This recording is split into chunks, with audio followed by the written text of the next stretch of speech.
tun la he nidang to banglo video personal issue related na kahin sim nomin lungsit tani ngai pi diwan kahin timen he March tarik thumvel chun kapars akona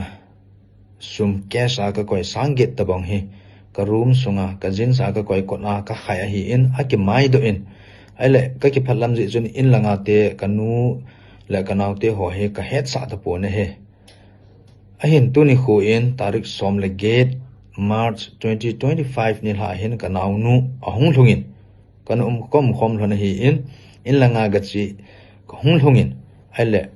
athil ho a check le a hi le a benga akwai passport le visa cha anum ta po ne he a dan hi anjo ka se ka sum ke sang gate ta chun hi chi visa le back ho hi khat ve mana manga a choi do anu a choi do pa he ki bang heading in gin chat gin mo a hi a choi do nu a choi do pa hin a target chu back chu heading in gin mo men he aji chu chi back hi back man tam hi in amelai vet ang la hoi a hi in chuti le hi chi a choi do nu choi do pa hi ka close acquaintance so ka loi ka pa e hung viljing ho heading ka ging mo in akui yang chu ka sei chat theipun aji chu kituk ta chu kon ho ki kha jing a hi in hi chen tu la hi kain se nom pen chu hin ten ala do nu ala do pa hin lungse ten che video ka sem hi emu kha wa le nei hung tha pi win lang asum le a bag ho le chule ngai lu ta mi khan ei pe perfume man tam ta ho jong chu man thain cha chu ka ti ta po ne he kanau nu hi sa February 18 langa chu in lama ana chi hobung mi ai lo le husung mi agal ha hi in aji chu ama hi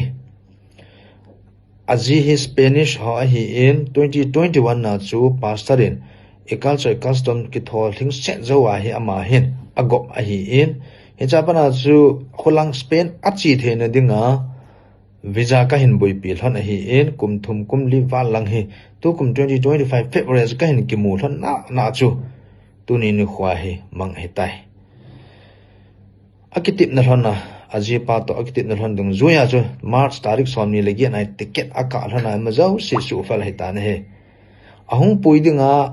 aji pa jang he som ni la khat tu ha March 2025 adinga he ticket ahin ki ka ki na ma yau si su fal he kit ta ne he ahin la tu ni kho in langa agachi in ma zau si khusung hobung mi agala zawa delhi hong thun le hlai in muna hi chi su kha hi in phamo no mo ka sale zengin thildang la ka bol the ka sai the pon hi a chu e hum bil jeng hong to pi jeng roi la pai khat le ni to jen i choi do kha wa hi le long setan amun apha nei te pin lang hi chila chen ki mu to hitin mol phone ding ma yong sei pong ka teng ke yong kham ma chu nam pi la society involve ka hi jeng koi ma ka khai sang na nom pon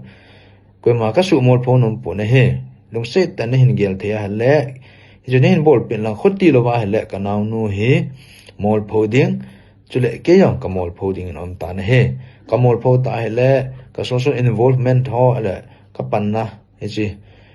de lemuna ho jong he affect kha ding on tan he ji chen so zo she ka gya la hele personal issue hi jong le family matters ho sei da lom lo ta yong he thim ne di ma ka hen sei do khatan lung setan ken jang ka hen se do ta hi le alla do nu a choi do pa choi do nu hin nen gel them pin lang ka se mong chun mun khana ki se to dingin ka hin temin ka hong taw bin he ka ki pa e